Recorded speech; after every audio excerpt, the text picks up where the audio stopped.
ಅಲ್ಲ, ಮೋದಿಯವರು ಎಷ್ಟರ ಮಟ್ಟಿಗೆ ಕಾಂಗ್ರೆಸ್ಸನ್ನು ಅಟ್ಯಾಕ್ ಮಾಡ್ತಾ ಇದ್ದಾರೆ ಅಂತಂದರೆ, ನಿನ್ನೆ ಜೈಪುರದ ಒಂದು ಪ್ರಚಾರ ಸಭೆಯಲ್ಲಿ ಹೇಳ್ತಾ ಇದ್ರು, ಹೆಣ್ಣು ಮಕ್ಕಳ ತಾಳಿ ಕೂಡ ಮಾಂಗಲ್ಯ ಕೂಡ ಉಳಿಯಲ್ಲ, ಆಸ್ತಿಯನ್ನು ಹಂಚಿಕೆ ಮಾಡ್ತಾರೆ ಅಂತಂದರೆ ನಿಮ್ಮದು ಒಂದು ಸಮುದಾಯಕ್ಕೆ, ಒಂದು ಕೋಮಿಗೆ ನಿಮ್ಮದೆಲ್ಲ ಆಸ್ತಿ ಹೋಗ್ಬಿಡುತ್ತೆ, ದುಡ್ಡು ಹೋಗ್ಬಿಡುತ್ತೆ, ನಿಮ್ಮದೆಲ್ಲ ಮಾರ್ಕೋಬೇಕಾಗುತ್ತೆ. ಮೋದಿಯವರ ಭಾಷಣ ಕೇಳಿ ನನಗೆ ನಿಜವಾಗ್ಲೂ ಕೂಡ ಒಬ್ಬ ಪ್ರಧಾನಿ ಈ ಥರ ಮಾತಾಡೋಕ್ಕೆ ಶುರು ಮಾಡಿದ್ದಾರಲ್ಲ ಅಂತ ನನಗೆ ನೋವಾಯಿತು. ಪ್ರಚೋದನೆಕಾರಿ ಭಾಷಣ, ಕೀಳಮಟ್ಟದ ಭಾಷಣ. ಒಬ್ಬ ಪ್ರಧಾನಿ ಆ ಥರ ಮಾತಾಡಬಾರ್ದಾಗಿತ್ತು. ಒಂದು, ಯಾವ ಆಸ್ತಿ? ಈಗ ನಮ್ಮ ಗ್ಯಾರಂಟಿ ಕರ್ನಾಟಕದಲ್ಲಿ 50,000 ಕೋಟಿ ನಾವು ಜನರಿಗೆ ನಮ್ಮ ಗ್ಯಾರಂಟಿ ಸ್ಕೀಮ್ ಮುಖಾಂತರ ಜನರಿಗೆ ಮುಟ್ಟಿಸ್ತಾ ಇದ್ದೀವಿ. ಇದರಲ್ಲಿ ಏನಾದರೂ ಜಾತಿ ಇದೆಯಾ? ಭಾಷೆ ಇದೆಯಾ? ಧರ್ಮ ಇದೆಯಾ? ಏನಿದೆ ಇದರಲ್ಲಿ? ಏನೂ ಇಲ್ಲ. ಯಾವ ಆಧಾರದಲ್ಲಿ ಮೋದಿಯವರು ಈ ಥರ ಹೇಳ್ತಾ ಇದ್ದಾರೆ? ಮತ್ತು ಯಾಕೆ ಹೇಳಬೇಕಿದು ಅಂತ. ಮಾಂಗಲ್ಯ ನೋಡಿ, ಇಷ್ಟೊಂದು ಕೆಳಮಟ್ಟಕ್ಕೆ ಒಬ್ಬ ಪ್ರಧಾನಮಂತ್ರಿ ಇಳಿತಾರೆ ಅಂತ ಹೇಳಿದ್ರೆ ಇದೇನು ತೋರಿಸುತ್ತೆ ಗೊತ್ತಾ? ಅವ್ರಿಗಿವತ್ತು ಸೋಲಿನ ಭೀತಿಯಲ್ಲಿ ಮತ್ತೆ ಅವರು ಹಳೆಯ ಅಜೆಂಡಾಗೆ ಇದೇ ನಮಗೆ ಉಳಿಸುವಂಥದ್ದು. ಈಗ ಯಾಕೆ ಡೆವಲಪ್ಮೆಂಟಲ್ಲಿ ನಮ್ಮದು ಜನ ಒಪ್ಪುತ್ತಾ ಇಲ್ಲ. ಲೀಡರ್ಶಿಪ್ನ ಮೋದಿಯವ್ರ ಲೀಡರ್ಶಿಪ್ಪಲ್ಲಿ ಯಾವುದೇ ಒಂದು ಅಲೆ ಇಲ್ಲ. ಸಾಮಾನ್ಯ ಜನರು ಇವತ್ತು ಬದಲಾವಣೆ ಆಗಿದ್ದಾರೆ. ಅದು ಗೊತ್ತಾಗಿ ಈಗ ಮೋದಿಯವರೇ ಈಗ ಒಬ್ಬ ಒಂದು ಪ್ರಚೋದನಕಾರಿ ಭಾಷಣ ಮಾಡುವಂಥ ಲೆವೆಲ್ಗೆ ಇಳಿದುಬಿಟ್ಟಿದ್ದಾರೆ ಅಂತ ಹೇಳಿದ್ರೆ ಸೋಲಿನ ಭೀತಿ. ಪ್ರಥಮ ಹಂತದಲ್ಲಿ ಇಂಡಿಯಾ ಅಲಯನ್ಸ್ಗೆ ಹೆಚ್ಚಿನ ಸೀಟ್ ಬರ್ತಾ ಇದೆ. ಇಂಡಿಯಾಗಿಂತ ಇಂಡಿಯಾ ಹೆಚ್ಚಾಗಿದೆ. ಅದು ಇವತ್ತು ಅವರಿಗೆ ವಿಚಲಿತರಾಗಿ ಮತ್ತೆ ಅವರು ಇದನ್ನು ಎಬ್ಸೋಣ,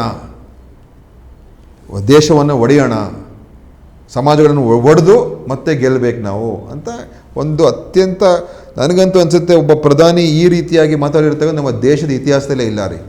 ಇದೇ ಫಸ್ಟ್ ಟೈಮ್ ನಾನು ನೋಡ್ತಾ ಇರೋದು. ಸೊ ನಿಜವಾಗ್ಲೂ ನೋವಾಗ್ತದೆ. ಸರ್ಕಾರ ಜಾರಿ ತಂದಿರತಕ್ಕಂಥ ಗ್ಯಾರಂಟಿ ಯೋಜನೆಗಳು ಈ ಪಾರ್ಲಿಮೆಂಟ್ ಎಲೆಕ್ಷನಲ್ಲಿ ಕೈ ಹಿಡಿಬೋದಾ ಅಂತ ಕಾಂಗ್ರೆಸ್? ನೋಡಿ, ಸರ್ಕಾರದ ಗ್ಯಾರಂಟಿ ಯೋಜನೆ ಜನರಿಗೆ ನಮ್ಮ ಮೇಲೆ ವಿಶ್ವಾಸ ಬಂದಿದೆ.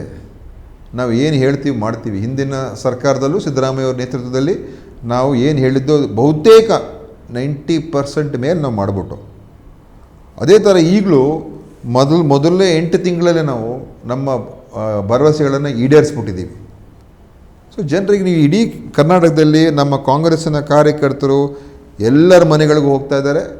ಎಲ್ಲರ ಮನೆಗಳಲ್ಲಿ ಅವ್ರನ್ನ ಪ್ರೀತಿಯಿಂದ ಅವ್ರನ್ನ ಸ್ವಾಗತ ಮಾಡ್ತಾರೆ. ಓಟ್ ಹಾಕ್ತಾರೋ ಬಿಡ್ತಾರೋ ಅದು ಆಮೇಲೆ ನನಗೆ ಗೊತ್ತಿಲ್ಲ. ಅದೊಂದು BJP ಕಾರ್ಯಕರ್ತರ ಮನೆಗೆ ಹೋದರು, ಅದು JDSನ ಮನೆಗೆ ಹೋದರು, ಅದು ಯಾರದೇ ಮನೆಗೆ ಹೋದರು, ಇವತ್ತು ಕಾಂಗ್ರೆಸ್ನ ಕಾರ್ಯಕರ್ತರು ಬಂದಾಗ ಜನ ಅವ್ರನ್ನ ತಿರಸ್ಕಾರ ಮಾಡ್ತಾಯಿಲ್ಲ. ಯಾಕೆಂತ ಹೇಳಿದ್ರೆ ಅವರಿಗೆ ಹೌದಪ್ಪ ಈ ಸರ್ಕಾರ ನಮ್ಗೆ ಒಳ್ಳೇದು ಮಾಡಿದೆ ಅಂತ ಒಂದು ಭಾವನೆ ಇದೆ. ಸೊ ಗ್ಯಾರಂಟಿ ನಮಗೆ ಖಂಡಿತ ನಮಗೆ ಒಂದು ಅದರಿಂದ ಸಮಾಜದಲ್ಲಿ ಬದಲಾವಣೆ ಆಗಿದೆ. ಮತ್ತು ವಿಶೇಷವಾಗಿ ಮಹಿಳೆಯರಿಗೆ ಈ ಗ್ಯಾರಂಟಿ ಯೋಜನೆಯಿಂದ ಅವ್ರಿಗೆ ಈ ಸರ್ಕಾರ ನಮ್ಮ ಪರವಾಗಿದೆ ಅಂತ ಅನಿಸ್ಬಿಟ್ಟಿದೆ.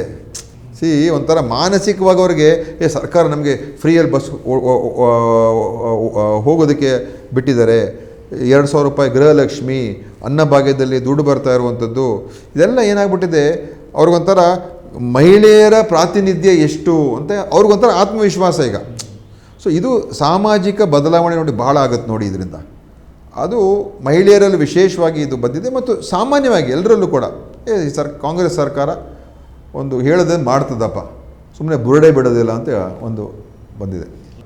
ಸರಿ, ಕಾಂಗ್ರೆಸ್ ಪ್ರಚಾರ ಸಂದರ್ಭದಲ್ಲಿ ಕಾಂಗ್ರೆಸ್ ಮುಖಂಡರು ಸಾಕಷ್ಟು ಗ್ಯಾರಂಟಿಗಳ ಬಗ್ಗೆ ಮಾತನಾಡ್ತಾರೆ. ಅಂದರೆ ಶಕ್ತಿ ಯೋಜನೆ ಆಗಿರ್ಬೋದು, ವಿದ್ಯುತ್ ಆಗಿರ್ಬೋದು, ಯುವ ನಿಧಿ ಆಗಿರ್ಬೋದು, ಅನ್ನಭಾಗ್ಯ ಆಗಿರ್ಬೋದು, ಈ ಸಾಕಷ್ಟು ಯೋಜನೆಗಳ ಬಗ್ಗೆ ಕಾಂಗ್ರೆಸ್ ಮುಖಂಡರು, ಮಂತ್ರಿಗಳು, ನೀವು ಎಲ್ಲ ಕೂಡ ಪ್ರಚಾರ ಮಾಡ್ತಾರೆ. ಬಟ್ BJP ಅವ್ರದ್ದು ಒಂದೇ, ಮೋದಿ ಗ್ಯಾರಂಟಿ.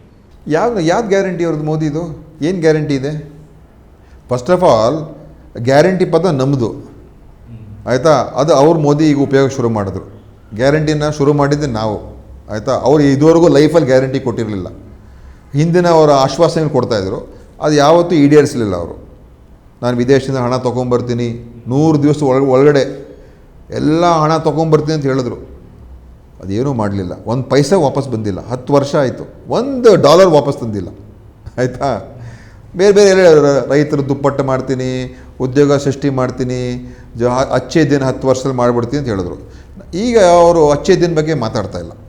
ಈಗ ಬಂದು ಹೇಳಬೇಕಾಗಿತ್ತು, 10 ವರ್ಷದಲ್ಲಿ ನಾನು ನಿಮ್ಗೆ ಅಚ್ಚೇ ದಿನ ಕೊಟ್ಬಿಟ್ಟಿದ್ದೀನಿ ಅಂತ ಹೇಳಬೇಕಾಗಿತ್ತು.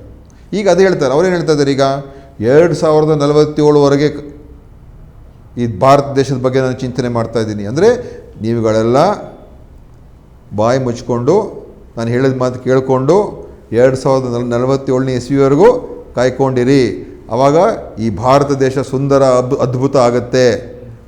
ನಾವು ಕೇಳಕ್ಕೆ ಬಂದಿರೋದು.